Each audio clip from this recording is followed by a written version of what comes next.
the dying embers of human existence. As the asteroid, a behemoth the size of Texas, hurtles relentlessly toward Earth, the world braces for an apocalyptic end.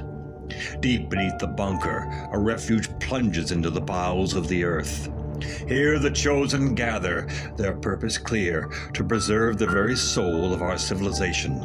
The 35 and 70mm prints that encapsulate the magic, the emotion, and the dreams of generations past. These masterpieces, each frame a testament to the human spirit, are carefully cataloged and cradled in the cavernous confines of the bunker. Perhaps there was room for more, for friends and family yearning for salvation, but sacrifices must be made. The movie nerds stand united, the keepers of a flame, promising a future where the art of storytelling endures, transcending the boundaries of time and space. God help us all.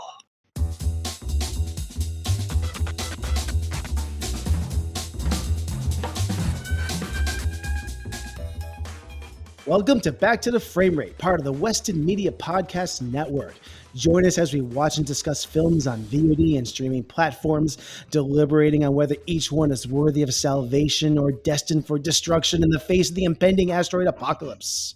You can find more episodes of this podcast on backtotheframerate.com, where you can subscribe and share our show and find us on our socials at Back to the Frame Rate. I am Nathan Shore, and accompanying me are the extraordinary movie mavens, Brianna Butterworth and Sam Cole. Oh, hello. Always a pleasure. Hello, Sam. Hello, B. Hello. Hello. Well, we are back with a brand new retrospective series, Noirvember. We're in November. Woo! I don't know how this happened, Me neither. but here we are. Buckle up, Buttercup. Yeah. But this is exciting. We did this a year ago with our 80s neo-noir retrospective, which was a lot of fun. We are going back a full decade into our 70s hard-boiled detective noir. Not just that, but we're really in the new Hollywood era as well. Kind of like maybe toward the cusp of the, when it was transitioning into, we're in the mid 70s. So yeah, this is exciting. I'm really excited. Big transition time. Yeah, exactly. Yeah. But how is everybody doing tonight? We're going to get into the movie in a moment, but I just want to check in with everybody. Feeling good? New month? I'm feeling well. good. Doing Yeah. well. I'm really excited for this, for Noirvember. You guys know I love Noirvember almost as much as I love Horror Movie October. Mm-hmm. And I'm going to try to keep my focus on this. What I have never really shared on this podcast, it might be new to you guys. I'm a huge baseball fan, and my boys are down 3-0 in the World Series right now. I'm a Yankees fan, and that might be blasphemous living in New England, but I'm just praying that they can get back into the series. I'm kind of watching this on my phone as we do this. I never thought this would be an elimination game tonight. But by the time this episode airs, one way or another, the World Series will be ending because we record almost a week before episode comes out. But we'll see what happens. But they're down 2-1 right now. So in the third inning, for all you people keeping track at home, which is I can't believe I didn't know that you hated New England. I can't believe I didn't know that you hated Boston. I can't believe I didn't know you were godless and had terrible taste. What's that like? But the thing is, I grew up in Connecticut, so I was right on the So you border. grew up in New England? The thing is, I grew up right on the line. So I grew up a Yankees fan, but also a Boston Celtics fan and a New England Patriots fan. So I grew up with a lot of championships. Messing me with this libertarian bullshit. You just say bad taste in baseball. I just been reigned with championships my whole life. So I'm not complaining. Anyways. Nathan, in order to stop the angry hordes of New Englanders, I'll help rescue you and divert the topic for a moment. But I'm curious if you've chosen your next director of the 5 deceased directors that you were looking at for your next viewership. I was wondering if you'd made a decision on that. No, I haven't. And you're probably asking me 1 week too early. I was trying to get through we're recording this still in October, and I Mhm. actually we're a couple days before Halloween, even though this is coming out in November, and I'm squeezing in a few more horror films before the end of the month, and I'm close to making a decision. The ones that I mentioned in the last episode, was it last week or the week before, are probably down to those five. Okay. I'm thinking somebody that doesn't have a very long filmography. By the way, this is kind of interesting. I mentioned this a while ago. I'm actually still in a director's retrospective that I've been taking a really slow walk through. I've been going through Russ Meyer's filmography, which has been kind Ah. of interesting. And it's not something that I've been advertising on the podcast, but I'm up to 1970 in his, and it's been I think a month since I've seen the last one of his, and we're starting to get to the really dirty, raunchy movies now. Mhm. So I got to wait until, So later at night to put this on. you've done Beyond, right? You've done Beyond 70 is or Yeah. 69 Beyond Up to Valley of the Dolls? 1970. Beyond the Valley of the Dolls, I think, is a movie or two away. Okay. All right. Yeah. Yeah, that's fun. Yeah. That's a fun filmography. I think Vixen was one of the last couple that I saw. Awesome. So yeah, these are, they're campy fun, and it's something I've thought about checking out at some point, and I'm just taking the opportunity. These are all over the place. They're on Daily Motion. They're on YouTube. No, They're just like all these weird places on the internet you can find these movies. I love it. So yeah, I think that's awesome. um, He has some really fun movies. We'll have to yeah, compare notes. Yeah. yeah. And actually, Faster Pussycat Kill Kill is actually one of my favorite films. I think it's a Yeah. really solid movie, Yeah. and I think that might have been one that I had to run home and watch right after seeing Drive Away Dolls because I was so You disappointed were in like, that. I Like, just need a better movie. I need to yeah, wash the taste of Driveway Dolls out of my mouth. yeah. Yeah. So, yeah. Name a movie this year more disappointing than Driveway Dolls. It's up there Yeah, for me. it is. Bike Riders, Yeah, I was disappointed in that one. close second. But I'd like to rewatch that one, knowing more about it now. I think I went in with totally different expectations. yeah, So I will probably revisit something. Can I share one other story before we get into this? And sure. we don't share a lot of personal stuff at the top of the show, but this is hysterical and kind of scary. I do drive a Jeep Wrangler. I got Mhm. about a year and a half ago, and about 3 weeks ago, I learned about a recall on it. And I only found out about this because my dad told me, like, did you hear about the Jeep Wrangler recall? And I have a hybrid Jeep. And I said, I didn't hear anything about it. In fact, I have like Jeep app that I Mm. get on my phone. I said, I don't even get anything on there either. So I was kind of dismissive about it, but Mhm. I did call my dealership and I asked about this. Do I have one? And I had to give them my VIN number. And they said, yes, you do have a recall on this. And it has to do with the battery cells. They said, please, you cannot charge your battery because if you do, it could catch fire and that could lead to death. Fire. Could lead Yeah. to fire and death. I'm like, okay, I won't charge my battery. When is this going to get repaired? Like, well, we don't have like the parts for it. It could be just a tad longer. We'll call you when it's ready. I'm like, okay. So I'm like, it's been about 3 weeks. And I'm like, and I was talking to my wife about this, like, it's been kind of a long time and I'm not getting the benefit of having a hybrid vehicle. So I'm like, maybe there's some sort of, I doubt Yeah. they're not going to do anything for me. But so, anyways, I call back the dealership again, and I say I haven't gotten a call or anything about scheduling my recall maintenance. And they're like, what? First of all, there's no part to repair it. It's a software upgrade, and we don't know when that's going to happen. But call customer service because they have more information about this. And that's the main Jeep customer service number. I call them. I'm on hold for 20 minutes. I'm driving to Mm. work at the time. So I'm on 95 North, heading up to work. I finally get somebody from Jeep on the phone. And they say, well, it's a software upgrade that we don't know how to do yet, but it's going to happen sometime in Q4 this year.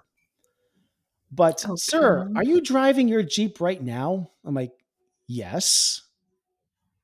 we highly advise you stop right now and do not drive a Jeep any longer, because it's not just recharging your Jeep, plugging it in. The battery cells actually applies to it. They could melt down and catch fire at any time. We are going to call you back either today or tomorrow and give you another car. That's how serious this is. So like, I'm on my Oh way to my work right God. now. I'm like, so I shouldn't be driving it right now. Like, no, sir. Oh my Like, God. pull over and hitchhike home. Oh my God. This is so yeah. What Jeep the fuck? people. So I drive a 94, a YJ Jeep, uh, and I'm just saying, no problems with the 94, you No, know? this only Like, applies to 23, 24, like the hybrid models. yeah, benefit to driving an older car, you know? So yeah, I'm driving a death trap. Yeah. It's still spooky season for Nathan. So yeah, happy Halloween, That's people. crazy. A week late, but anyways, that's my life. Whoa. Wonderful. That's But crazy, why Nathan. don't I'm we, glad you're okay. why don't we get to what people probably tuned in for? Not to hear about my Jeep woes, but we watched Night Moves this week, and I have a plot synopsis. Wow, just one? Well, one plot synopsis. Plot synopsises? I'm gonna read one of them Okay. if I can find it here. Mhm. I don't always find the plot synopsis. Here it is. Los Angeles private investigator Harry Mosby is hired by a client to find her runaway teenage daughter. Mosby tracks down the daughter only to stumble upon something much more intriguing and sinister. Dun dun dun. I have a little clip Really of sums it up. the trailer from Night Moves from 1975, directed by Arthur Penn. I think Harry would like me to leave. Well, I don't think that's necessary. I think Harry thinks it is. Harry thinks if you call him Harry one more time, he's gonna make you eat that cat. Gene Hackman is Harry Mosby Hello, Harry. in Night Moves. Well, come on, take a swing at me, Harry, the way Sam Spade would. He's a private investigator My daughter, Deli. Would you believe Delilah? Well, she's gone. How long gone? 2 weeks. Go find her. making a living Well, it's a 125 a day and legitimate expenses. from other people's lives. You can get cheaper. Can I get better?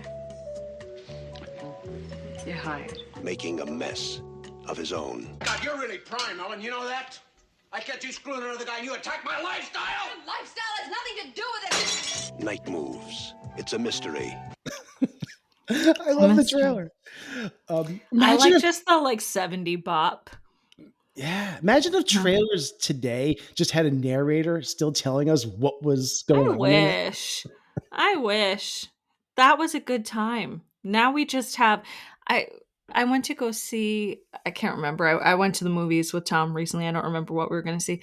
But there were so many trailers that just had a classic rock song in a minor key. And I was like, I'm going to lose my mind if we don't get over this trend soon. Like, we're going to look back on this trend the way we look back on the narrator. It's so tired. It's so tired. We have to move on as a culture. Mhm. It's time for a new kind of trailer. I couldn't agree more. Yeah. Oh God, poor Elton John. Like, his catalog's exhausted. Yep. So Night Moves from Arthur Penn. I thought I was more familiar with Arthur Penn. I mean, he's done a couple big movies. Bonnie and Clyde was huge game changer in '67. Little Big Man, I think I've seen, but I don't remember much about it. And the only other movie that I know that I have seen, and I saw it probably a few times, is The Miracle Worker from '62. I've seen a couple times, but he's a name that just I know that I recognize the name immediately, but I thought he had done more like recognizable work in this decade in the '60s and '70s. But I was surprised there weren't more films that jumped out at me. There's a lot of films of his that I have not seen either, including the Missouri Breaks with Jack Nicholson and Marlon Brando. Looks interesting. I saw a few clips, but I have not seen the film. Yeah, I haven't seen it. I've seen Alice's Restaurant. That's one that's come up, and same The Miracle Worker, but that was it before this. Nope. B, you froze there. I think we lost the audio, or both audio and image frozen. Houston. This is Houston. We'll pause for a moment.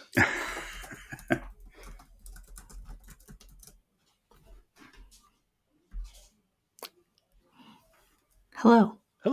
All right. So you were talking about, you saw Alice's Restaurant. Alice's Restaurant, and I've seen The Miracle Worker, but that was it until I saw this. You haven't seen Bonnie and Clyde? Oh, I have. Okay. Yeah. Yeah. I've seen the Bonnie big and ones. Clyde. I also want to see, I believe it's called The Chase, looked interesting. 60s film.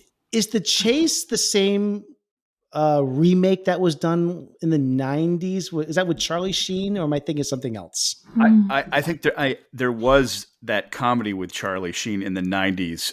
I think that just might be a same title, like a complete coincidence, Okay. but I don't think the two films have anything to do with each other. They might, but I think The Chase by Arthur Penn is a Western bank robbery type situation. Not entirely sure.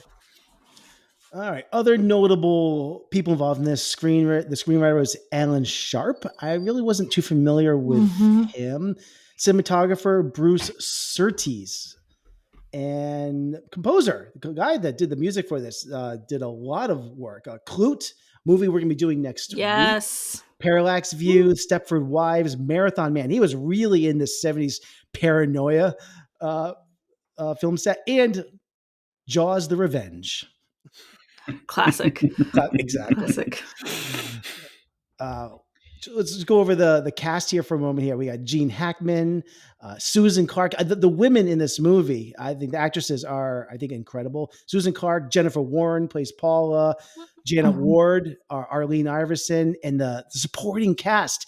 Amazing. Edward Binns plays Joey Ziegler. John Crawford plays Tom Iverson. Melanie Griffith, didn't even recognize her. No. And a very young James Woods that just shocked me that he was in this playing Quentin. I love James Woods in this. So yeah, really cool. Jennifer Warren, though, I want to go back to Jennifer Warren for 1 second. I just want to make one point about this. I was trying to figure out where I've seen her in other things. I thought she was fantastic in this. She only made, she didn't make a lot of movies, and not many that I think were recognizable, but she was known for launching the Alliance of Women Directors, which was a nonprofit organization dedicated to increasing the number of women and gender non-binary directors working in the entertainment industry. And there's a whole bunch of information on this. So yeah, it's really cool what she did. Because she retired from acting, I think in the late 80s or early 90s to produce and launch this nonprofit organization. So that's really cool. Yeah. That's awesome. I didn't know that. Yep. I couldn't find any box office information on this movie at all. But you're kidding. But what I did read anecdotally, that it was not considered a financial success, but it came out on June 11th, 1975 in New York. That is a hell of a week to open, because who knows what opened a week later that dominated the rest of the summer. Some movie about a shark, the name of which I can't recall. I don't know. I was wondering if that was it. Some guy. Yeah. Any other thoughts? I know we have any other facts or anything that I'm trying to think of. Just an amusing antic. Just, Nathan, with your childhood love of Ghostbusters 2, every time I saw Harris Yulin in a scene, I kept thinking of his line. I think he played a judge in the courtroom in Ghostbusters 2, and he was like, "Oh my God, it's the Scoleri brothers," people that he put away. So that kept distracting me in scenes that he was generally doing a dramatically good job in night moves. I like him. The limp that he has in this movie was real. I read a piece of trivia on this. He really was using a cane. That was not part of his performance. That was really, he was really injured, I guess, prior to Oh, wow. shooting, and Oh shit. yeah, and Arthur Penn just said, use it. Yeah, that's part of your character. Oh my gosh. Yeah. Okay. I think it's time to get into our deep dive into this film. Let's do it. I just want to say one quick thing. You Yeah. mentioned B about, lead into it the way you were going to, because I'm going to springboard off of that, Oh because man, pressure's I have a on. funny anecdote about the where this movie is in history. Yeah. So it's 1975. It's 4 years after Gene Hackman starred in The French Connection, which I think broke everyone. And it's a shockingly amazing time in his career right now. In the context of neo-noir, uh, we have The Long Goodbye. We have Almonds, The Long Goodbye, 72, 73. We have Chinatown, 74. And then we have Night Moves, 75. And It's the I'll Holy just, Trinity. It really is. I mean, I'll just get off my chest. You hear about those first two, deservedly. You don't hear about Night Moves. And everything, I really love this movie. I'll just get that out now. I thought this movie was very close to impeccable, and it's just so underrepresented in the canon, but I also just think we're at it's the right place, it's the right time, it's the right director, it's the right star.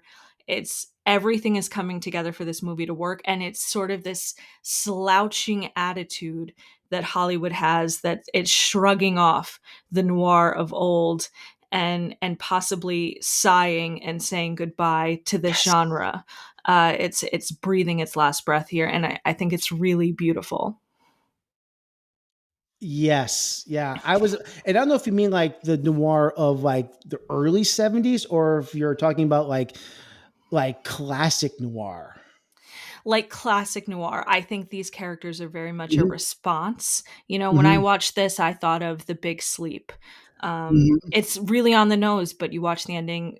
I think every neo noir answers to the Maltese Falcon, and a lot of Yeah. noirs too, right? But you see the protagonist response to those characters and how that's turned on its head, um and how they usurp your expectations for Mhm.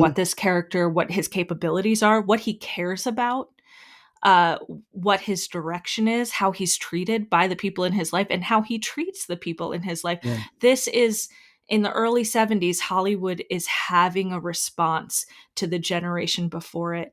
And it Yeah. is this long goodbye. It's this exit of the genre. We don't, the neo-noirs that we did last year, that wasn't this, right? Yeah. That was a new era. This is kind of the end of an era. Yeah. I love what you just said, and to piggyback off of that, and I'll circle back to my other point later on, but there's a line of dialogue that I think Mhm. encapsulates your point. That is, I think it's Arlene, the woman that Harry visits early Mhm. on, where he says something like, are you the type of detective who once you get on a case, nothing can get you off of it? You know, bribes, beatings, the allure of a Mhm. woman's body. And Harry says, that was the old days before we had a union. And Exactly. not only is he putting, Arlene in her place, this film is telling us that this is not going to be another Chinatown. This is not your father's film noir. Right. He does not operate like classic investigators. He's no Philip Marlowe and definitely no Sam Spade, which is referenced later on as Right. well. But what's interesting is that Harry, unlike those aforementioned detectives who are, classic noir heroes, and they are street smart. Harry lets his Mm. personal feelings guide him, and he kind of lacks the hard-boiled edge, and Mhm. becomes gutted by the betrayals, making him vulnerable and ultimately leading to his undoing in this movie. Mhm. I find him a fascinating character. It's a really character study of him Yeah. and how in his downfall. I think he's incredibly apathetic and self-destructive. Mhm. And I think he is probably not a very good detective. No. We learn a lot about him early on, where his wife is saying, essentially, why are you still doing this? Why are you in this business? We get an impression, we're told right away that anything he finds in this investigation is told to him through the relationships that he either builds or destroys. He is not finding anything out for himself, which was really frustrating for us in Crimson Peak, but is really an incredible character study here in Night Moves. um, he he's really just down this path uh, of destruction, and sort of letting, like you said, letting his emotions guide him from one step to the next, until this really tragic ending. Mm-hmm. But yeah, even finding out about his wife's affair, which happens very early on, that's an accident, right? He didn't really mean to do that. So Yeah. I think that's telling. I don't know if Sam, if you had any comment on that. I want to mention something about that interaction with his wife and I think it's Marty, but I think Harry he's really a man child in this, which is I found him to be fascinating. I have a note here where he's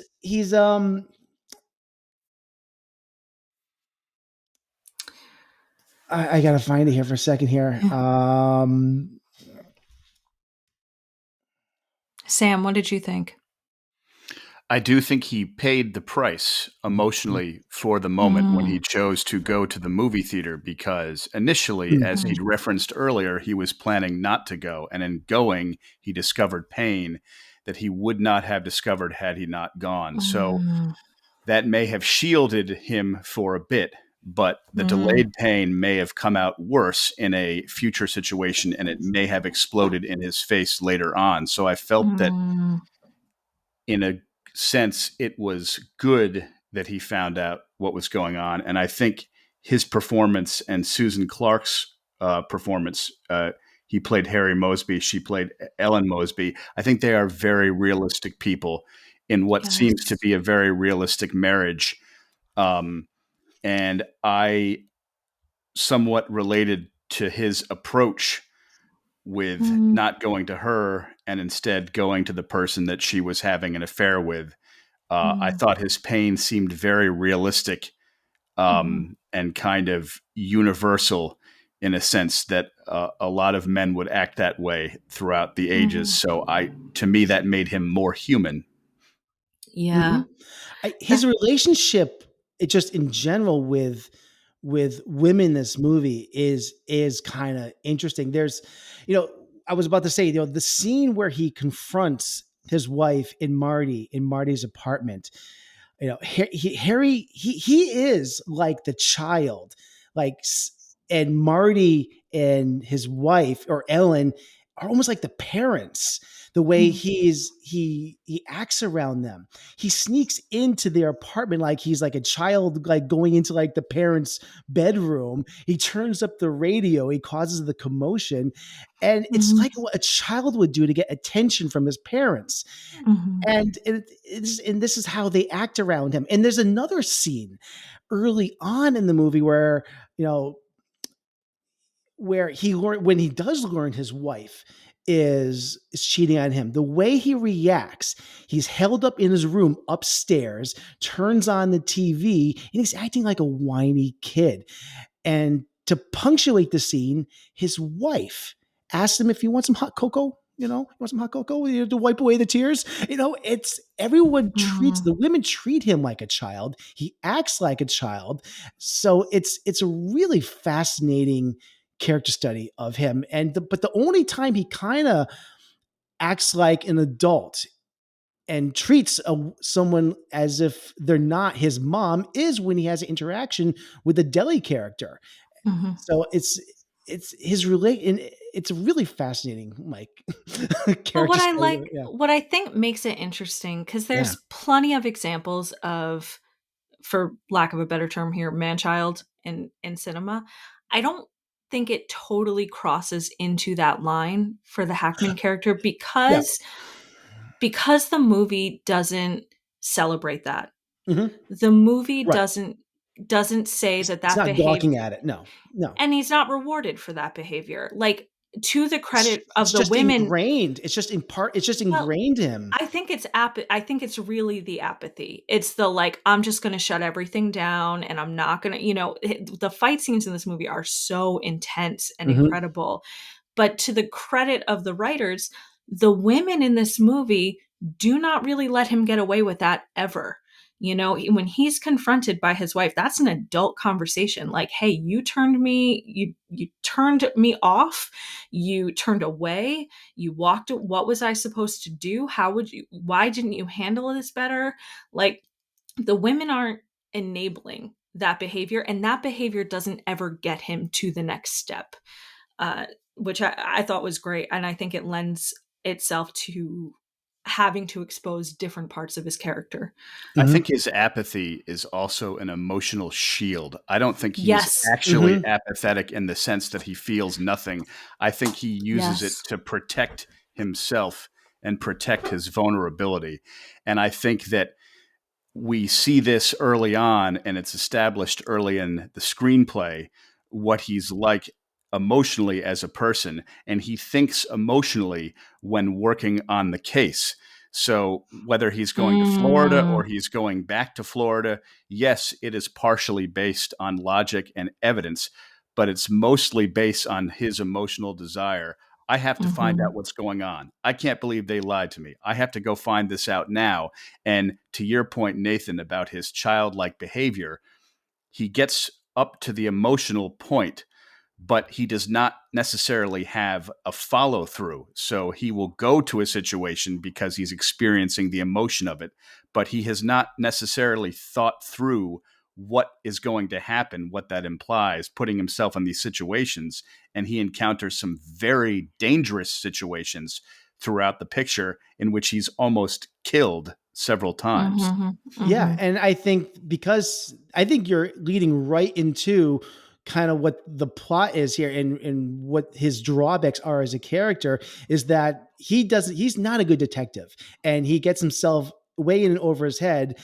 And I think there's a lot of analogies to the game of chess that's in here, and of Yep. course the title, but he is not seeing the clues right in front of him.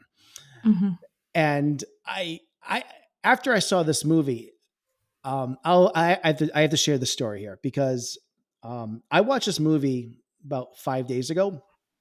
I was utterly confused with a lot of the machinations and a lot of the mechanics of what was going on in this.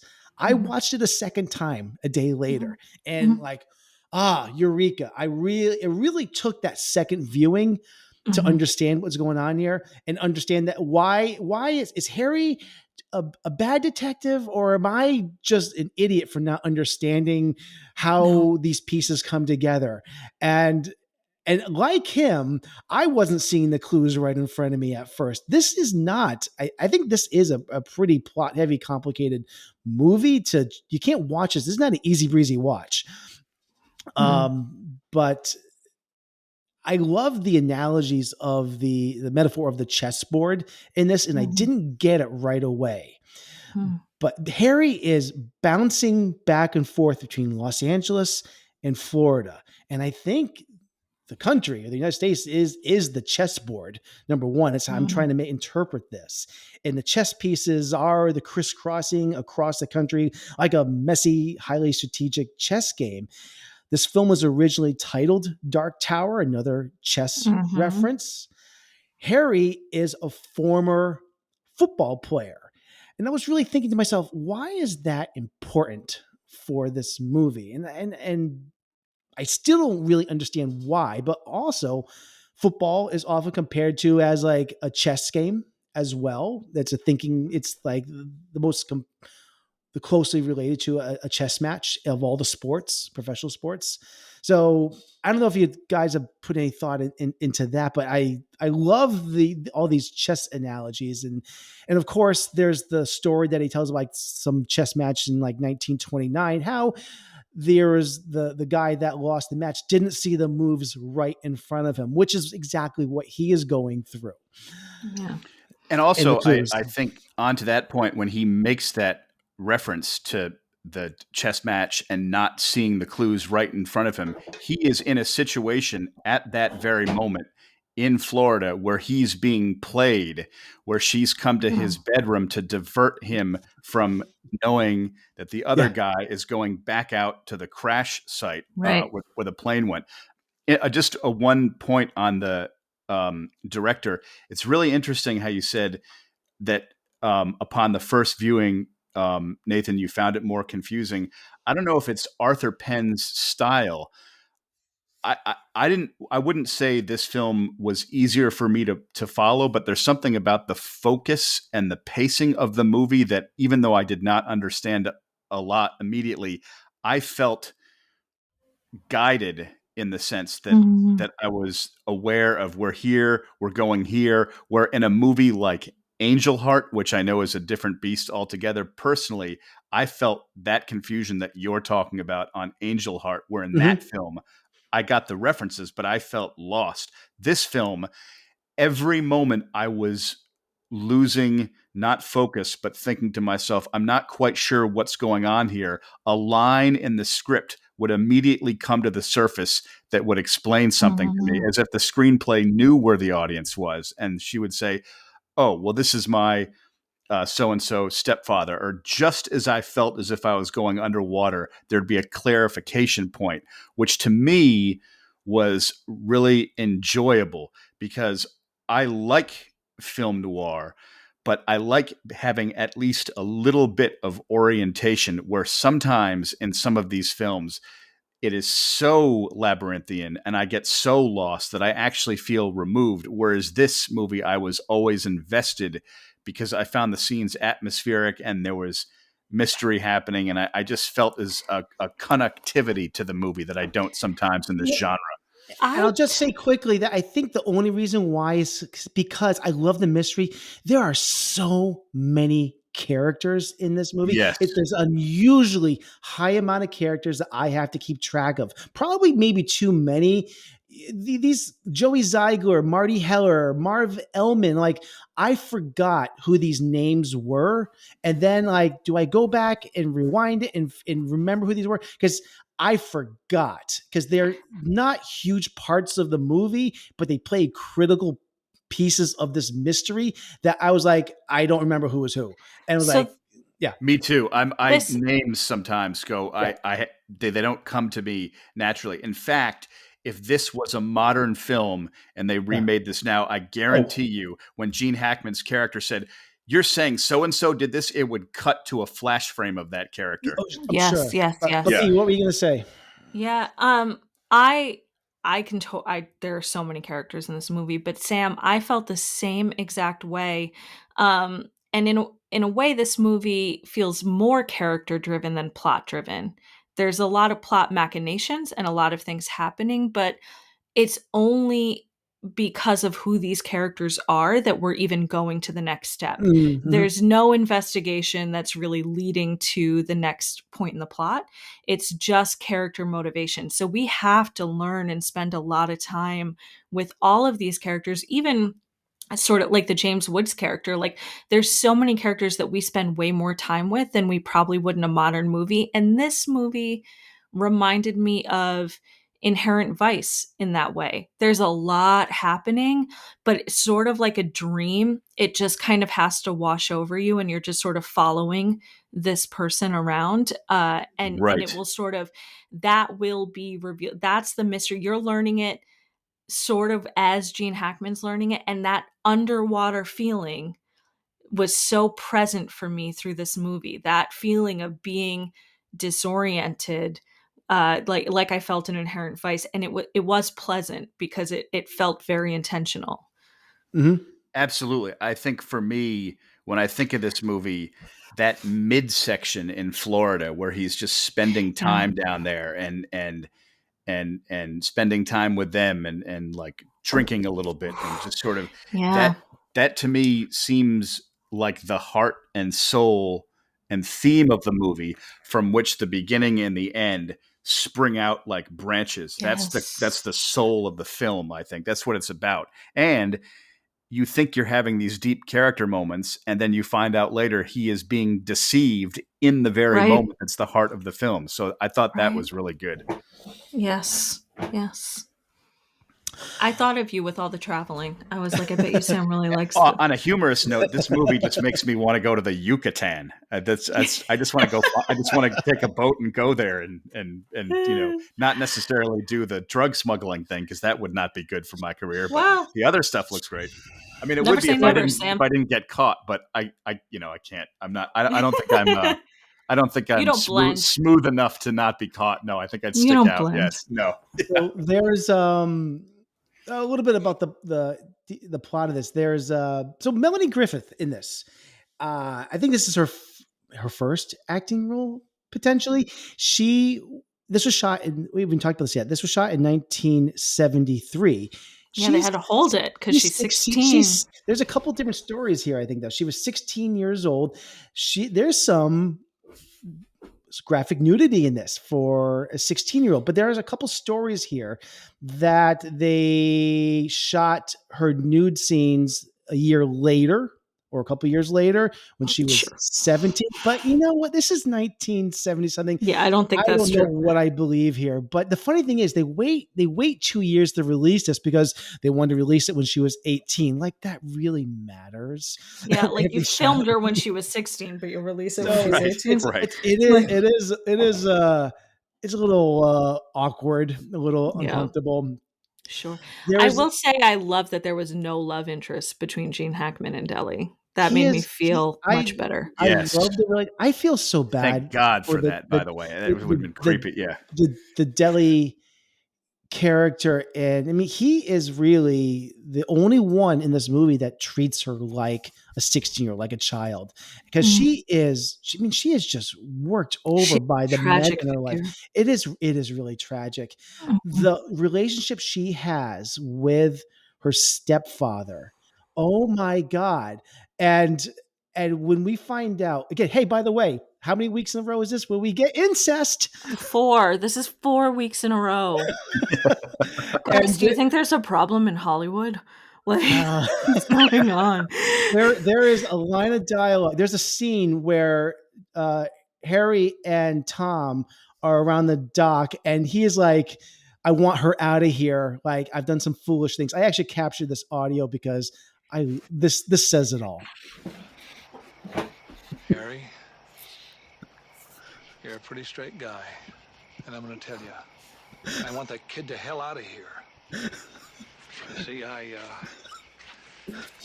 got pretty foolish with her, and well, you've seen her. God, there ought to be a law. There is. There is.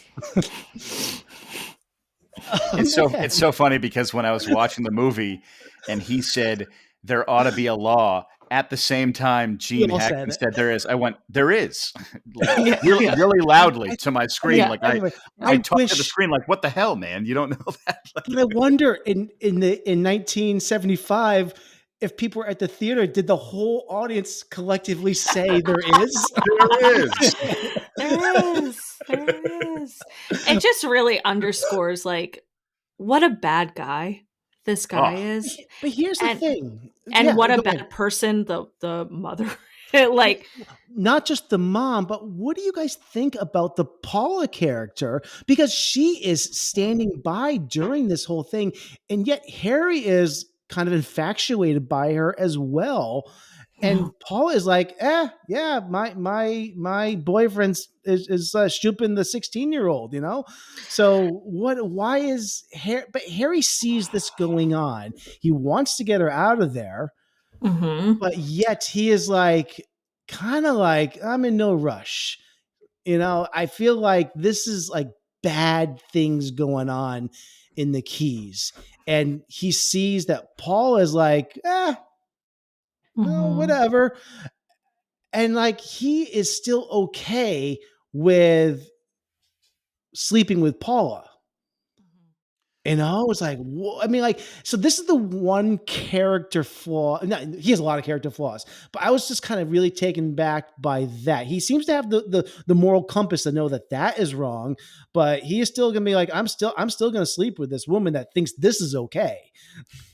I my feelings on that, and I've only seen the movie twice, once several years ago, and then again last night. But I don't necessarily think when he was watching the situation unfold in the Florida Keys, I don't necessarily think he thought, this is okay, I'm going to hang around a little bit. I think he realized that there was dangerous, like loaded powder kegs all around him. And he thought, Mhm. I better play this slowly because this could I think so explode in too. my face. So I don't necessarily think he's a terrible detective. I think his intuition is really on the money. I think his emotion gets in the way of his logic.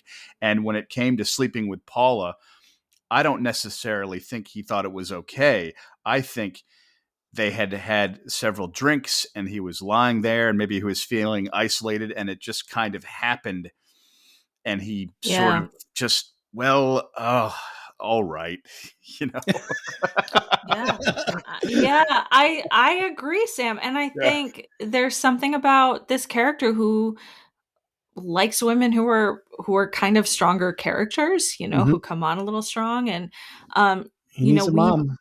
and and we know all this background about his marital troubles, right? So we know that he's feeling really alone. We know he's feeling really desperate. He's in a bad place, and I think he's just looking for a little hope, a little bit of a good time. And I think he thinks he sees something in Paula that's a little bit I maybe I can save her, you know? Yes, he sees in her, he sees first of all, he thinks her enigmatic comments are kind of interesting when she's talking about Yes. Kennedy, even though that's intended as you see that she's this sort of a diversion. I also think because he's mad at Ellen, played by Susan Clark, there's the slightest ego boost of sort of, well, Mhm. another woman understands me in my vulnerable moment because I'm really upset with my Mhm. wife and I'm hurt. So he kind of is like letting it play a little bit.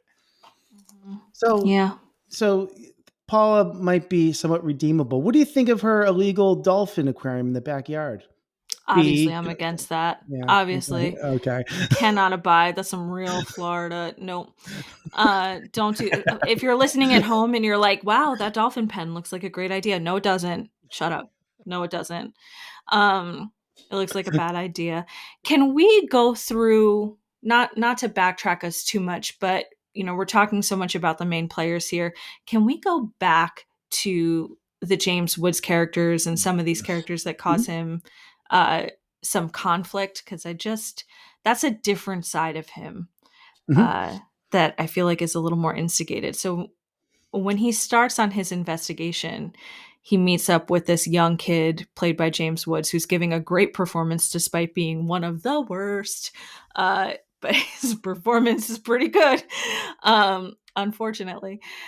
But, you know, they're both coming in, I think, desperate for some kind of control. Mhm. They just really want, Oh, and yes. Hackman Yeah. especially just wants to feel some control here. Um, yeah. What do you two think of their interactions? I think they share more similarities between themselves than they'd like to admit. And I think that Yeah. with their interactions, I mean, from an entertaining point perspective, I found it wildly enjoyable when Gene Hackman would lose his cool in this film, when he would blow his top, just because he was such an engaging character. And Yeah. I didn't necessarily relate to everything about him, but when he comes or when he's talking to James Woods and he gets Yeah. angry with him and he doesn't like James Woods' answer and he just pushes him out from underneath the car, So I was thinking, funny. well, that's one way to do it, you know. It's I amazing. No, Go I ahead. agree 100%, Sam. And I was telling you offline, B, that as much as I agree that James was is terrible human being, I miss what he brings to these roles, Very kinetic. and kinetic, and he could snap at any moment. Mm. And I think having Gene Hackman at the peak of his powers in James Oh, Woods is dangerous to have in yeah. a scene for too long because something is going to happen. Yeah, like two Someone, pieces of flint. Yeah. yes, Yeah. and I wonder if there are other films where they've been in together. I feel like something like in the mid late '80s, they probably were Yeah. like a buddy cop movie with both of them. Oh God. I hope that exists. There's There, it's just it signals this point in the movie where we start to see Gene really lose his cool before he goes to Florida. Um, like that confrontation with his wife.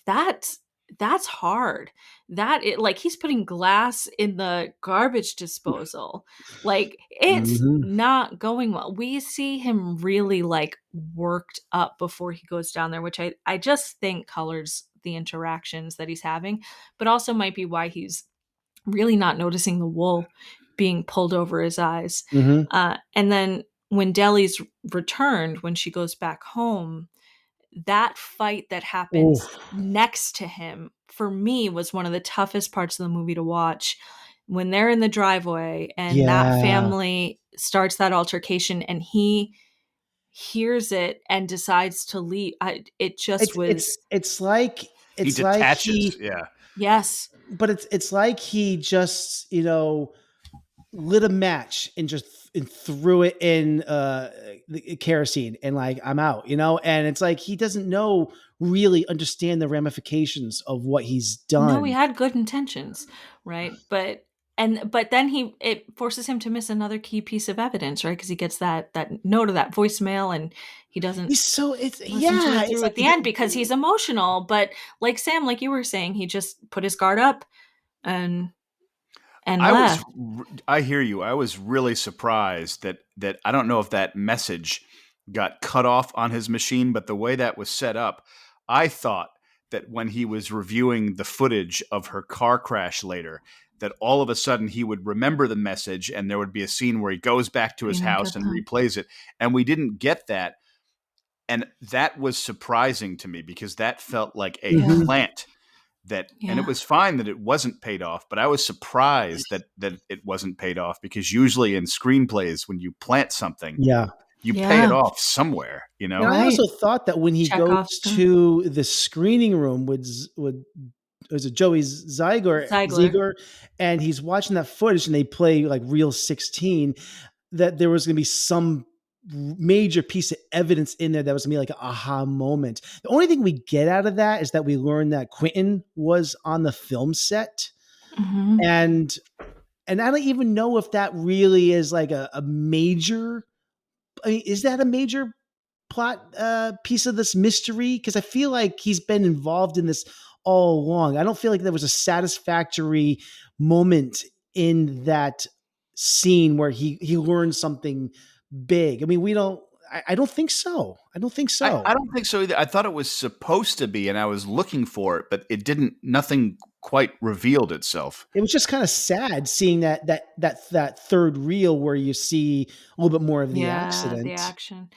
I think this is back to it being turning the genre on its head a little bit. Mm-hmm. Like it's not the what is that phrase that gets the orgy of evidence that gets thrown around, like Right. it's not it's more real life. It's 70s, it's post Watergate, it's gritty, it's not Mm-hmm. it's interesting, but You know what? Stop right there for 1 second. So you mentioned we haven't mentioned post Watergate, or even yeah, post Vietnam, because I think that is huge. definitely a huge thing Yes. hanging over this movie. Mhm. But prior to this, like in the '60s, and you had your heroes were Mhm. Marlon Brando, Cary Grant, Burt Lancaster, Mhm. Rock Hudson, Tony Curtis, people like Yeah. that. They were very conventionally handsome, Yep. and the heroes No were disrespect to Gene no, Hackman, hot as hell in this and movie. Gene Hackman is a disheveled looking Babe. person, unpolished appearance. By the way, he is rocking a great mustache, and if we ever Yes. do a top 5 mustaches, we should do this sometime. I kind I of think also I hear that. I think but also the product of its time, where it's not necessarily a theme in the movie that's hit over your head, i.e., this is Vietnam Watergate. I think that that's just an automatic factor in the background going on, which is Yes. simply Yeah. saying these are characters that are struggling. They're not heroes. They're not all anti-heroes, because Gene Hackman is not a bad man, but they're kind Right. of just struggling their way through life and bumbling and Well, yeah. our country is so disillusioned at this time.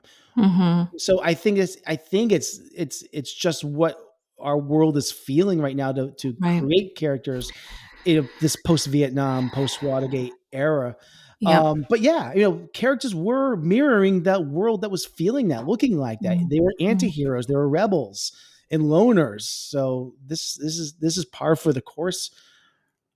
And I that's also For spreading sure. across genres, right? Yep. spreading across genres and in a good way, not necessarily a bad way. I Agree. tend to, just my personal choices, I like movies in general where you come out of the theater, you feel uplifted and hopeful, and I'm going to try my best at life, and I'm going to attack my career, and things are. Mm, This was a film where it makes me look inward a mm, little bit. I went on a little walk after this movie. I wouldn't say I was depressed, but it was more kind of along the lines of, mm. I'm a good person, but am I no better than Gene Hackman? His character is very different than me, but it just makes you look inward, and you look at the kind of rough edges of your own life, Mm, and you think this is the kind of movie where you think, are we just all bumbling along and not really doing the best job? right. And I would not lessen my rating for the film.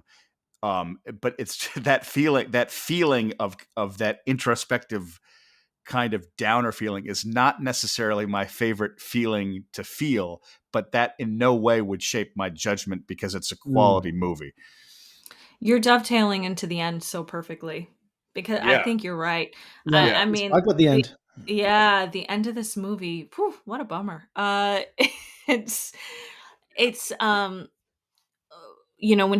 he sort of figures it out, and he says, "Oh, I've got to get back down to Florida," and is confronting everyone down. I mean, just I don't know. It was pretty shocking for me, and the ending happened so much faster than the rest of the And movie. talk about him thinking emotionally and not thinking it through. Going into that Yes, situation in Florida, when he finally pulled out his gun, I thought to I myself, know, at least you thought it through to at least have a weapon with you like a Mhm. right? detective, because you are walking into an explosive situation without backup, without telling anyone. What are you doing, man? And like You know? jumps on the boat. He's like, "Let's go," Mhm. and for it to be revealed to him really in the last 10 minutes. I mean, just on that boat and watching him understand the other character's motivations for the first time. Like, no, it was just this piece of art. It was just this deal that we had made. Like, no, it's not drugs. No, that's not what you found. I mean, there's some chilling scenes in this movie. They all happen on the water except for the family fight. We didn't really talk about the submerged plane and just how creepy and terrifying that is. But then to Yeah. revisit what I thought was one of the scariest parts, like genuinely scary parts of the film, where the visuals are just so striking. I And to also have that don't. be the moment. No, Yeah, absolutely. I also don't. I did not hate Paula. I know she was involved in some really not at strange. all. So her She's death. very charming. She's very charming. Her death was traumatic for me, because Oh, Yes. I brutal. thought to myself, Yeah. "Oh my God!" Like, I'm aware Yeah. that crime doesn't pay, but Jesus, you know. Yeah. I mean, this is a movie where like no one's really all good and no one's really all bad, and Yeah. I there's just a lot of people in this movie kind of doing the best they can. Paul is one of them, and she's just in with this guy. But revisiting these visuals and having that be the moment where we learn that Paul has really duped him in a really sinister and malicious way. And really with Mm. malintent, which is something that Harry Mosby really doesn't have. He's operating with good intent and a good moral compass. He's just not always the sharpest when he does it. I will say too when I went on, I checked it on Google at the very, very end because I was not sure if he was bleeding out or dying on the boat. Gene Hackman, I'm talking about, but according to the internet, it said no, he did not die. I got the impression that he was going to make it and that he's turning the boat around to the harbor. But I think it's if he was shot near ambiguous. ephemeral, it's ambiguous. Yeah, that's But I like yeah. that. I like that. But before we get to that very final shot there, I think it needs to, we haven't talked about, the plane as well is being flown by Joey Ziegler, who is, is the villain. He's kind of painted as like the big bad, but he really isn't, because it's a bit, if you really think about it, it's kind of underwhelming, also misleading. First of all, Joey, actually, I didn't even suspect for a little while. And honestly, I don't even know. First of all, I don't know how he's piloting that plane in a body cast, but that's not important. But the thing is, what I think is the major takeaway from this, I think this is important. I think we're all saying the same thing here. I think it's important not to lose sight that Joey isn't necessarily the big bad here. I'm not sure I don't even know if he intentionally, well, I guess I don't know if he intentionally killed Deli either. I don't know if that's really even clear. It seems very contrived. Felt quite unclear to me. Yeah. Stage a car accident that he's involved in. But the main takeaway from this type of movie is that evil is everywhere and all people are shit. It's all about the moral decay and the selfishness and everyone involved. Every character is driven by self-interest, deceit, betrayal, creating creating an environment where no one is to be trusted. And Ziegler may be just part of the problem, but he's just a cog in the wheel of this machine. And Ziegler, dies in the end of this, but it doesn't really matter. Harry hasn't solved anything in this. And I think at the end, when you see him potentially dying, or we don't really know, he's just circling in a boat. And it's the perfect metaphor for how this movie, for where he's ended up in this movie. He is just going in circles in the open ocean, circling the drain. Nowhere. Circling the drain. Yeah. Yeah. And as I distance myself from this movie, thinking about that, I really get goosebumps thinking about that, how smart this movie is. At first it seems such a dissatisfying ending, but it is a profound statement. It really is. I mean, to bring it back to your chess and football, nobody's winning. One side is just losing more slowly than the other. I love that. The plane crash, when Ziegler crashes his plane into the boat, I saw that clip several years ago, and it was based off that clip that made me get the Blu-ray and watch the movie, because something about it, I just thought to myself, whoa, what's this film? This looks interesting. Yeah. And Ziegler did it by accident too, right? Yeah. It was just like he just did a dope move, killing himself pretty much. Nothing. Yeah, because he flew one-armed. Yeah, I was like, it's just I thought he was trying to kill Paula on purpose, or that's what I. Oh, I think so. I'm talking about Deli. I don't even know if the. Deli, right, yeah. Yeah, like I think it's unclear. Yeah. Well. Yeah, there's a lot. I feel like there's just so much in this movie. I mean, if you're listening to this and you want to really go through the plot and all these things, I think you'll be wonderfully surprised when you watch this movie for the ways in which things unfold. I think this really is a good movie. I think you also have to be in the mood for a film noir and be wanting that type of atmosphere, because I ultimately have a very optimistic view of humanity, in spite of a cynical side that I have. I believe in altruism. I think that we're eventually going to go to space. I think we're going to solve problems. I think we're going to be an interplanetary species. So sometimes these movies of people floundering around in darkness go against the grain of who I am, but that doesn't mean I don't appreciate it as really high quality cinema. Mm-hmm. Yep. Mm-hmm. Yeah, absolutely. Should we do our ratings? Well, we're going to take a break for a moment. We'll come back and do our ratings. Awesome. All right. I'm going to play this clip here first. Pretty heavy? About 400 pounds. Pretty heavy. George Sampson, Granada. Mr. Florida, 1964. Paul Crew. You know Florida? Yeah. They got tough cops here. Small, but tough. We're getting up a football game against the guards. Wondered if maybe you and some of your buddies here would like to join in on the fun. With the guards? Uh-huh. Sure, I'd like that. Sign him up. I'm way ahead of you. See you around. Look forward to it. Any guesses, Sam or B? It's not The Longest Yard, is it? No. It is The Longest Yard. It is. Oh wow. Yeah. You got any tie-in to our movie this week? Yeah, Gene Hackman. Not Gene Hackman. No. Oh, I'm thinking of a different one. Burt Reynolds. Mustache. Are you thinking of Amazing Mustache? Well, he doesn't have a mustache in the movie, but that is a great tie-in. But former football player. Oh, so, yeah. Anyways, that would make more sense. By the way, I meant to get this in earlier, but a brief comment about Bruce Surtees' DP work. I thought it was good, but there was no cinematography in this movie that I thought that was anything incredibly spectacular, like some film. I made a note about that. I was like, it's really very what do you call it? Like just sort of passive. Like it's just sort of like watching what's happening unfold. But I wouldn't say it's really telling a story. Right. It certainly wasn't bad. It was fine, but it's not like I'm drawing a blank. The Richard Gere 1980 movie that American Gigolo. American Gigolo.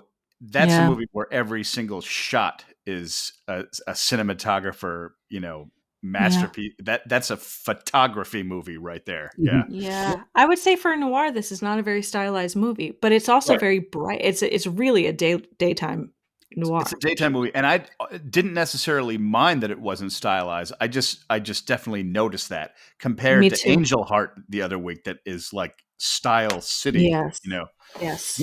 I had the same thought. Okay, you're making my edit hard now. Sorry.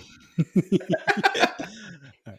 Thank you to everyone who tuned into our podcast. If you're enjoying it, please hit the subscribe button to get new episodes in your feed every week. We don't have a budget for paid advertising, so we rely on you, our listeners, to help us spread the word. The best way to support us is by sharing our podcast with friends or posting about it on social media. You can find us at backtotheframerate.com and follow us at Back to the Frame Rate on Facebook, Instagram, Threads, TikTok, YouTube, and Twitter. Lastly, we'd be incredibly grateful if you left us a 5-star review on Apple Podcasts or Spotify. We thank you for your support. Okay, it is time for our final thoughts and the verdict on whether Night Moves is going to be saved or purged into the fiery apocalypse. How shall we begin? Dun, dun. Sam, you haven't gone first in a while.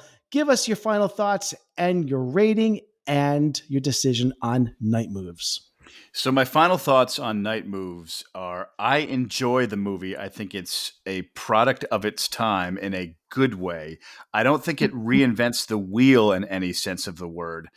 I solidly enjoy this film.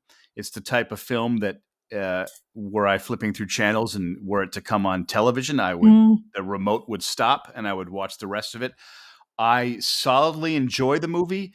I don't love it, but my lack of love for it has nothing to do with the movie itself. It's just more of my personal taste. I think the movie is very good and very well made. So my final review, I was going to give it a 3, but based on this discussion, I'm giving it a 3.5 because I feel that the character depth is really good in it.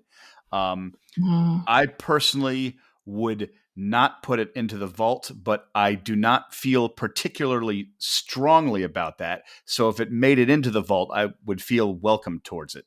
So good movie all around, solid filmmaking, great Gene Hackman performance per usual. Okay. B, you or me? I'll go. Okay. Sure. I I really did love this. If you couldn't tell from my gushing reviews, and it stayed with me, and I couldn't stop thinking about it. I thought the visuals, not always inventive, not always stylized, but what they decided to show was really stunning and striking. I think the characters are so fleshed out and really feel lived in and breathed in. And I think it's it is a product of its time, and it comes at such an interesting time in the context of sort of the pantheon of this genre. For me, this is 4.5, and I'm gonna watch it again. So yeah, put it in the vault. Cool. Yeah. So, want to hear a funny story before I give my review? I Always. logged this into. So I was driving this Jeep and it exploded. That's next week. I logged this movie into Letterboxd earlier this morning, and you know what it's told me? I've seen this movie before. Whoa. Yeah, it's like, and not only have I seen this before, I saw this in 2017. Oh my God. Like, not like 20 years ago, or something. Yeah. And then I'm like, how can that be? I recall nothing about this movie. Oh and God. I know I'm getting old. I'm not that old. But this is the second time in the last year I have watched a movie from start to finish and had absolutely no recollection of it. What was the other movie? Born into Brothels, the documentary. Oh, well, yeah. Which is pretty memorable. Yeah. If it makes you feel any better, I saw Night Moves before in around 2016, 2017. I remembered I saw it. I barely remembered the movies except images. Like, you don't understand. It's not like I know I've seen it, I don't remember it. I'm telling you, if you asked me like 5 days ago, have you ever seen Night Moves? No, I've never seen it. I've never heard of it. Yet I watched it, logged a rating for it, which I actually don't remember offhand. And prior to Letterboxd, I actually had a manual way of recording these things, like and using Google Drive or something like that. I watched this on September 29th, 2017. All right. Damn. Not that long ago. Like, it was before the pandemic. It was in a my different lifetime. time. In my lifetime, I watched this, and I remembered nothing. You would think that with 7 years later, I'd be watching this, like, oh, I remember the scene or that scene, the plane, yeah, something, and I remember nothing. So maybe I watched this like half awake, or I was editing a podcast at the same time. Who knows? I mean, I don't know. Not to bring it up, but there are certain herbal remedies that affect the memory. I don't know if it I don't know. Yeah.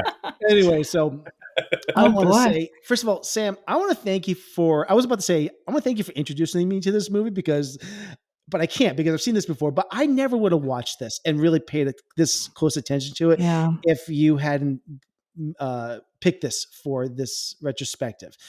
So I'm really, really glad I watched this and paid attention to it apparently this time, because this was a wild ride. Not an easy watch at all. If you're looking for an easy breezy Sunday afternoon mystery, then I don't recommend this. Don't watch noir. It's one of the most disenfranchising films I've seen in a long time, but like we've said, it's a product of its era.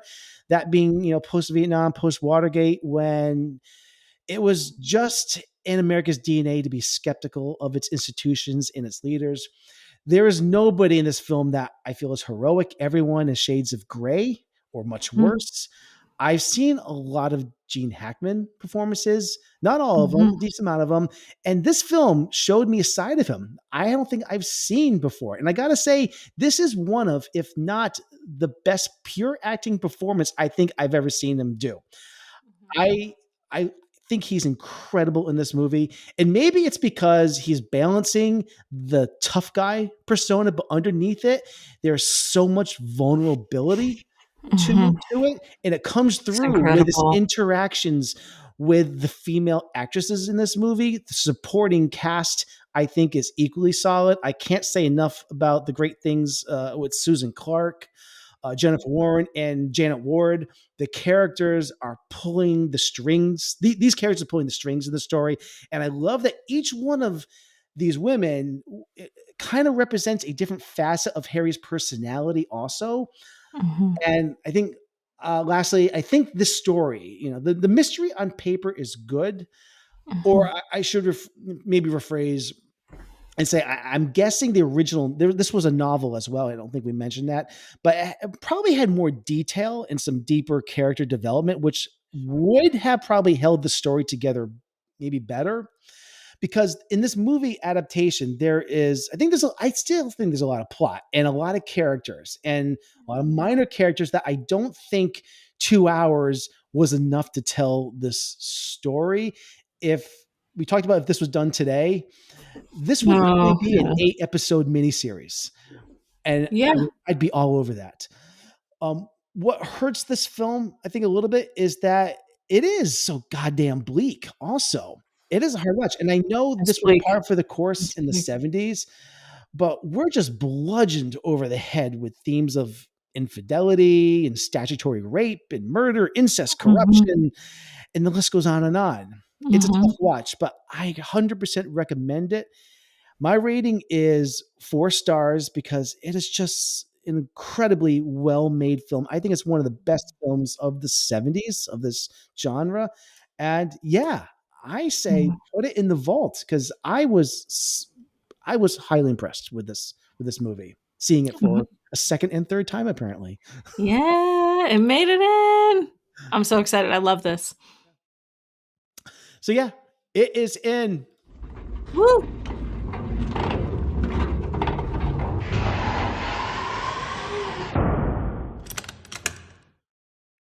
Fantastic.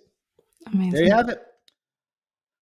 All right. We are going to go to our next segment in our I'm very curious about this. We are going to do our Try Host Wizard tournament, and I'm going to explain the rules in just a moment.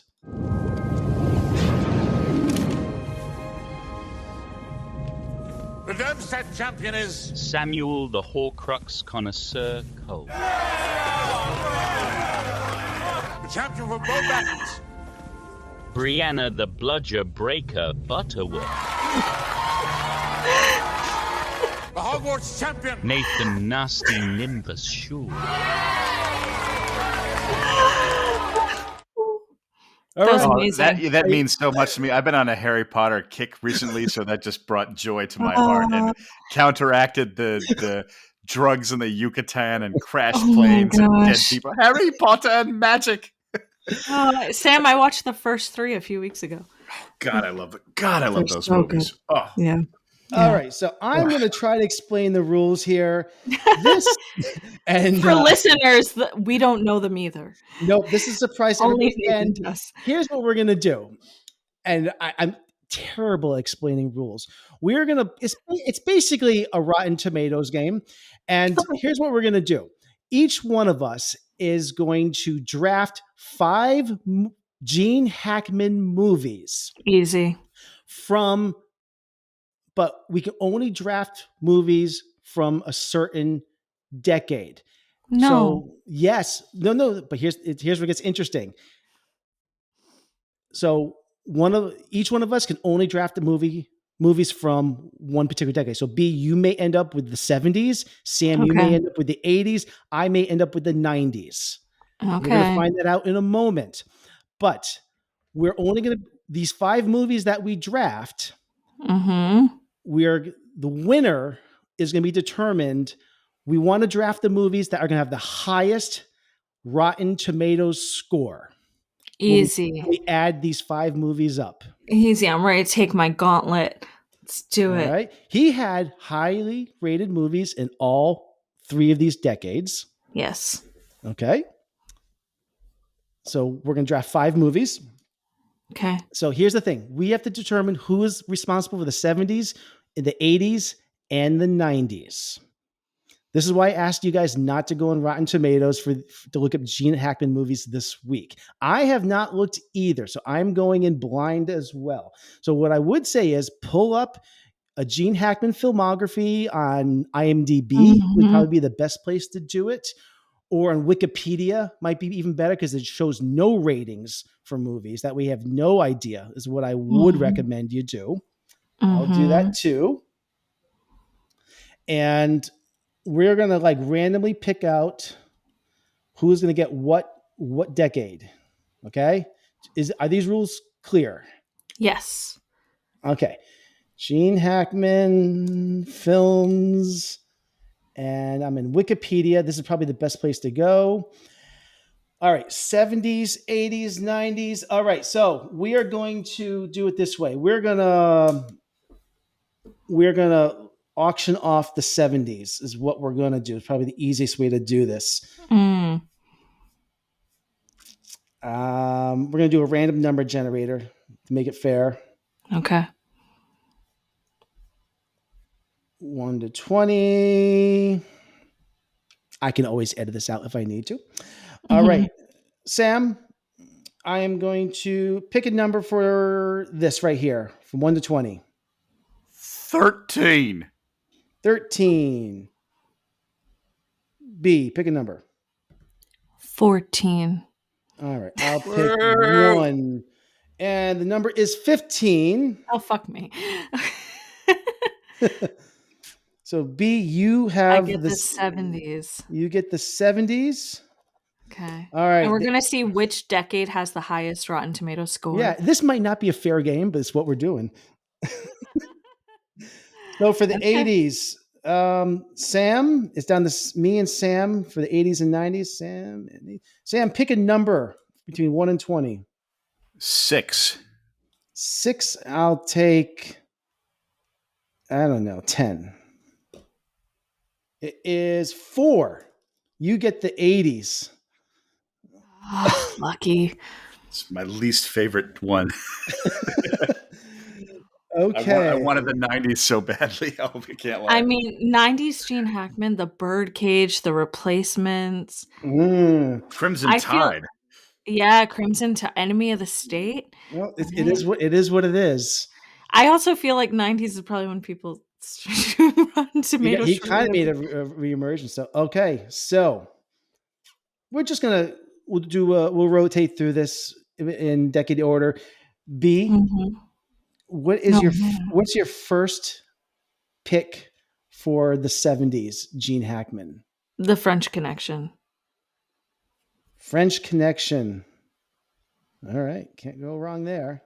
Oh, by the way, do you want to do? This is important. Do you want to do tomato rating or popcorn rating? Tomato. Okay. Sorry, did you have a different opinion, Sam? No. Tomato. Tomato rating. Okay. Sam, what is your 80s, your first 80s? Mississippi Burning. Classic. Okay. So 90s. I have to go Unforgiven. All right, Unforgiven. All right, our first round is done. We have French Connection, Mississippi. We'll add these up after.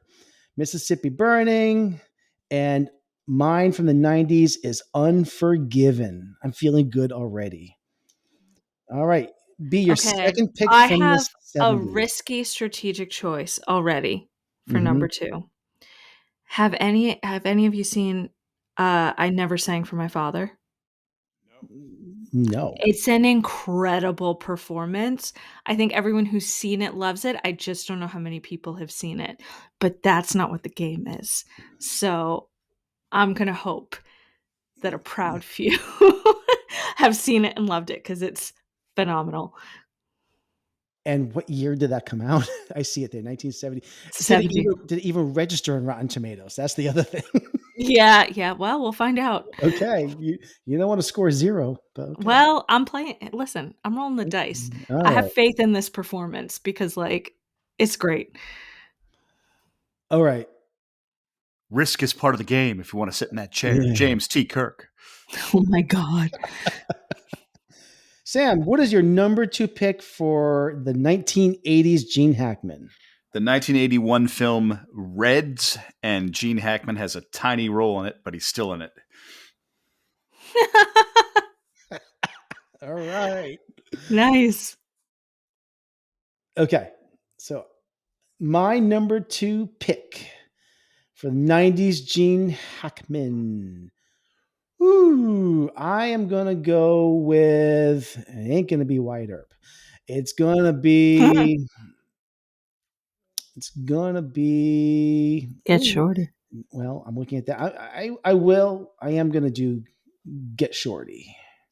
Oh, well. Yeah. Easily influenced, I see. Okay. Okay. Our third round, B, 1970s Gene Hackman. What is your third pick? Young Frankenstein. Rest in peace, Terry Garr. Yeah. Oh, I know. Yeah. Yeah, it's sad. That was today. Yeah. I know. You guys know how much I love Mel Brooks. It's amazing. Sam, your third pick, 1980s Gene Hackman. You got to pick a winner here. Highly Rotten Tomatoes scored movie. The 1986 film Hoosiers. Yeah. Hoosiers? Yeah, that's a good one. That's a good one. I've never seen it. It's good. It's good. Okay. It's good.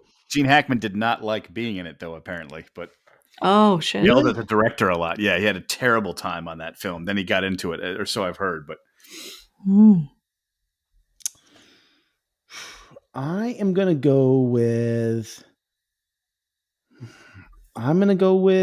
man, there's a lot of good ones here. I guess I will go with Crimson Tide from 1995. Yeah. Why not? Probably universally enjoyed by critics. Yeah. Okay, we are on to our fourth round. B, 1970s Gene Hackman. We each have 2 picks left. It's a bird. It's a plane. Superman, 1978, right? Yeah. All right. Very good. You going to go with Superman 2 just to have them both? I am. I don't know if that'll work for you. It's cheating a little bit because footage was reused, but he's still in the movie. So Superman 2, Yes. I am so happy. Battle of the Superman. Oh, it's too bad Superman 4: The Quest for Peace didn't come out in the 90s. You could have grabbed that, Sam. Yeah, but that would have sunk the. I not even looking at. I haven't looked at Rotten Tomatoes, but I know that movie is woo. I haven't looked either. I don't know. I'm just poking around Wikipedia a little bit to make sure I have these movies right. I'm trying to see the posters. All right, I am down to. I think I know what my last 2 picks are going to be. Must be nice. I will go with. I think I'm going to go with The Firm. I've never even heard of that movie. Tom Cruise? John Grisham? No idea. No? Oh my God. You'd actually like that movie. Would I? Yeah. I'll put it on the list. I'm going to get me a little notepad like you have. Yeah. Yeah, really The Firm. Dave Grusin soundtrack, piano music, and directed by Sidney Pollack, actually. Yeah. Oh, cool. Yeah. Okay, we are down to our last picks. Round 5. B, what is your final pick? 1970s Gene Hackman. I'm so torn because I just don't know what the tomato meter, I just don't know. But I'm going to go with my heart, my little neo-noir heart right now, and go for The Conversation. I don't know, though. I don't think you can go wrong with that. Well, I love it, but I don't know. Do the tomatoes love it? Are there enough tomatoes who loved it? I don't know. I might not know much about this website. Sam, what have you got for your final pick? 1980s Gene Hackman. For my final pick, 1980s Gene Hackman, I'm going to go with 1987's No Way Out, starring Gene Hackman and Kevin Costner. I've seen that film. I enjoy that movie. Wacky ending, but I enjoy it. Man, what a great career Gene Hackman's had. Absolutely. Like fucking rules. I got to pick a winner here to because I feel like I know it. I know it's got to You're be. going to win this, B, because the 70s he ruled. Yeah, he did. I gotta. I didn't realize how. Like I grew up on '90s Gene Hackman, and then got interested in movies. Oof. So. Oof. Do I go with that one? That was popular. That was to quote the greatest Gene Hackman line of all time. I had to blow up a building because you made a phone call. Enemy of the state. I'm gonna go with The Birdcage. Yep. That's the one I thought. Yeah. Yeah, I had to go. quote another Gene Hackman movie. No, nobody's winning. Nobody's winning.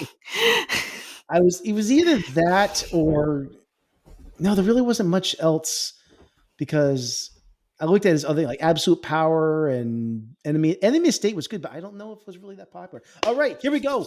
Can we all be responsible for going onto Rotten Tomatoes and adding up our scores? I guess.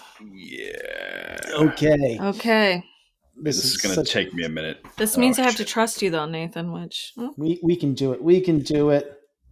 Okay, 1 second. I just gotta. It's burning. I'm already like partway there. Oh, okay, Mister Whatever. Wait a minute. So I picked Mississippi Burning, Superman 2, No Way Out, Hosiers. That's right. What was the fifth one? I can't remember. Reds, Mississippi Burning, Hoosiers, Superman 2, and No Way Out. The French Connection is coming in frickin' strong, everybody. That was an excellent start. We have 96. Okay. Well, we'll reveal all of our scores like one at a time here. Yeah, but I had to say that because you had to say that. So you'll be fine. Oh, I blew it on one of these. I blew it on one of these. You guys, I Never Sang for My Father has 10 reviews on Rotten Tomatoes, and its tomato meter is 100%. That's awesome. Just doing this. Yeah, I think you won this. Okay. Almost there, guys. Same.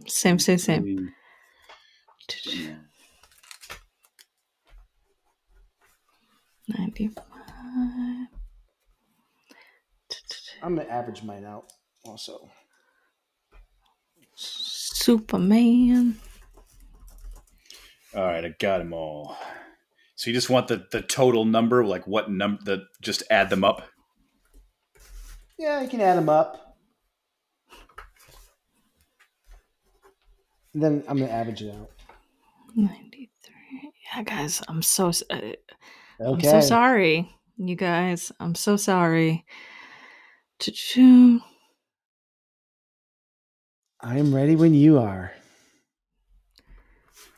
All right. Well, you had a head start, didn't you? So I haven't done the average, but I've got the total number. If that's what we're going off of. Sure.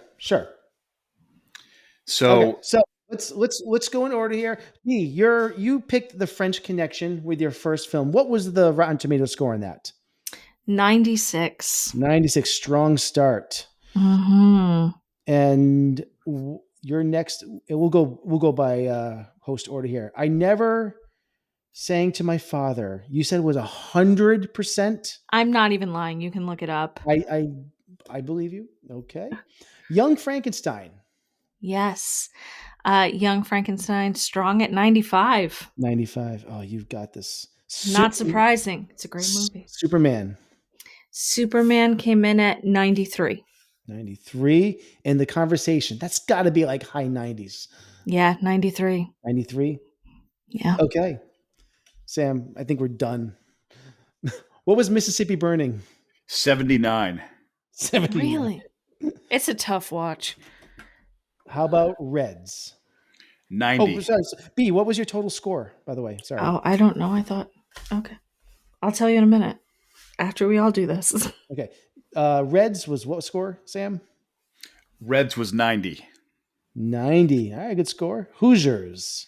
91. 91. Superman 2. 83. That's pretty good. 83. And No Way Out. 92. Wow, that's high. I think I'm in last. So my score is Unforgiven, 96.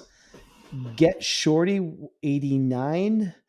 Crimson Tide, 89. The Firm, 76. Lowest score of all of them here. Brutal. Sank me. In the Birdcage, 84. My total score, 434 points. Jesus. Oh. My total score. Let me just hold on. I'm just going to check the math on this because I'm sure. It's so you go B. Yeah. Sure. My total score was 477, averaging out to 95.4. Damn it. My total score was 435. What? You beat me by 1? By 1 point. What do I win? You win bragging rights, and that's pretty good. You can have my car. Perfect. Yeah. By the way, our movie tonight, Night Moves, had an 84.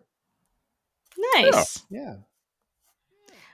I strategically didn't pick it because I was like, I don't think it's going to be that high. No. It's not for everyone. Higher than I thought it was going to be. Sam, it's a good thing you did not pick Full Moon and Blue Water from 1988. Got a 27%. Oof. Well, now you all know that you really need to watch it. I never sang to my father. Apparently, it's the best Gene Hackman movie ever. 100%, according to these 10 people. And Superman 2 and Mississippi Burning definitely hurt me. It's funny, honestly, but as I look at this, and I know this is probably not the most exciting information, most exciting stuff to put out on the podcast, but there really aren't that many things I could have done better, except for Ants was 92%. I think Ants would have been high.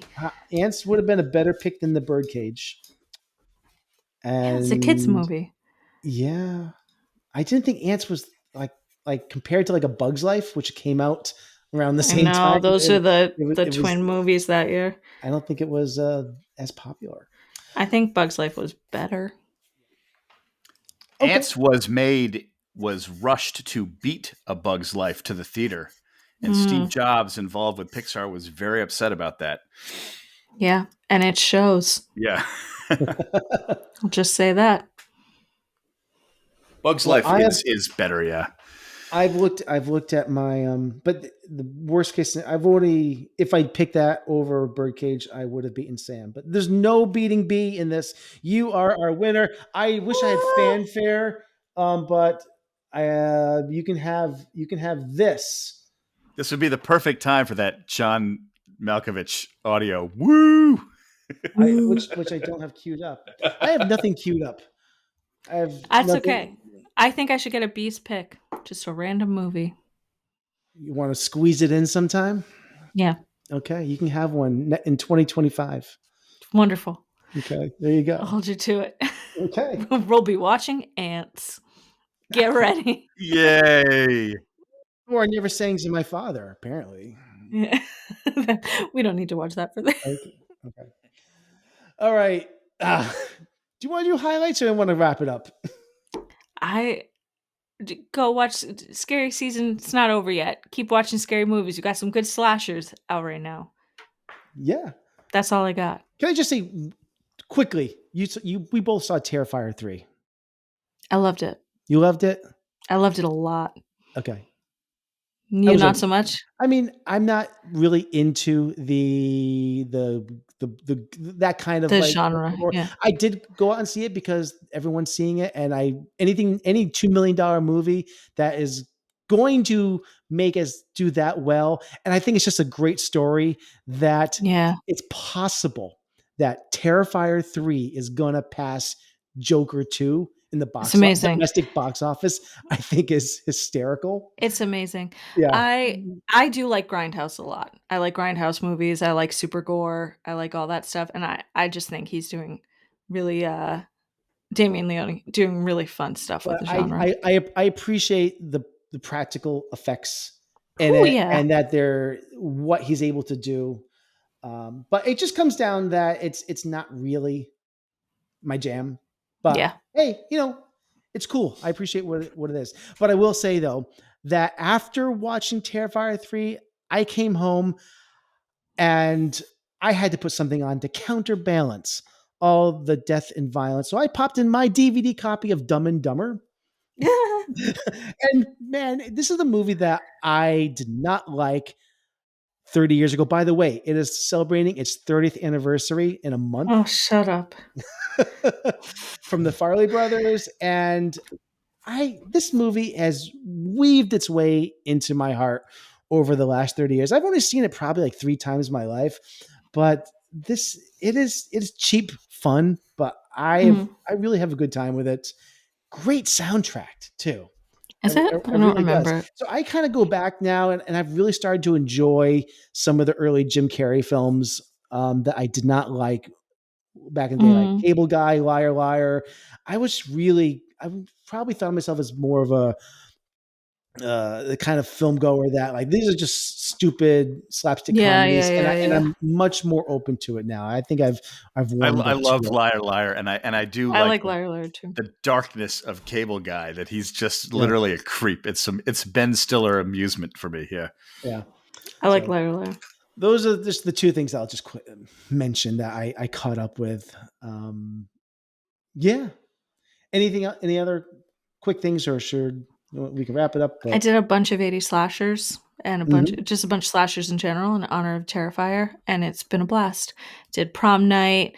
I did Friday the 13th Part 2. I did Sleepaway Camp. Just been on a total slasher tear. It's been really fun. Awesome. I do like Friday the 13th Part 2. It's probably maybe my favorite of them. Yeah. Yep. Okay. Anything else, Sam? Anything you want to report on? I had so little time. I just managed to watch Harry Potter and the Order of the Phoenix and Half-Blood Prince, Deathly Hallows Part 1 and 2, and that's it. Nice. All right. Good stuff. All right. So I think that wraps it up for this week. We good? All right. So next week we are going to be continuing our Noirvember 70s Hard-Boiled Detective Noir with the 1971 film Clute, starring Donald Sutherland and Jane Fonda. Film I'm excited. that I have never seen. B, you have not seen this? No. Sam, we will see you in a couple weeks. You have a week off. Safe travels. I'll be back. Enjoy. You'll be back. We'll see you in a couple weeks. We may have a guest next week. I am unsure, but nonetheless, it will be a fun time talking about this film. Looking forward to it. I think I have old Blu-ray of this. I might kick in there, which I think has commentary on it. I'm not Nice. sure. I gotta dig it up. So I'm excited about this. Clue is available if you want to stream it on Hoopla. It's on the Criterion channel, or you could rent it on VOD. So can't wait. All right. Excited for this. Okay. That is our show this week. Back to the Frame Rate is part of the Weston Media Podcast Network. Special thanks to Brian Ellsworth for our show opening. On behalf of all of us, we bid you farewell from the Fallout Shelter. Your presence in our underground sanctuary is truly appreciated. While you can't join us, we thank you for tuning in. If you are enjoying the show, please subscribe and leave us a rating and review on Apple Podcasts, Spotify, or your favorite platform. For more episodes at Back to the Frame Rate, find more episodes of our show at backtotheframerate.com. I gotta rewrite this ending sometime. And follow us on our social media platforms at Back to the Frame Rate. Your support brightens our bunker. Until next time, stay with us, keep hope alive, and share our show with your friends. This is the end of our transmission. Back to the frame rate, signing off.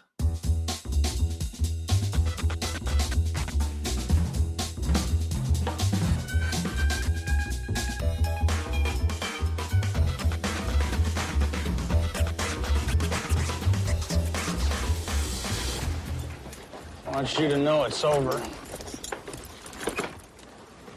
Well, bye. Bye.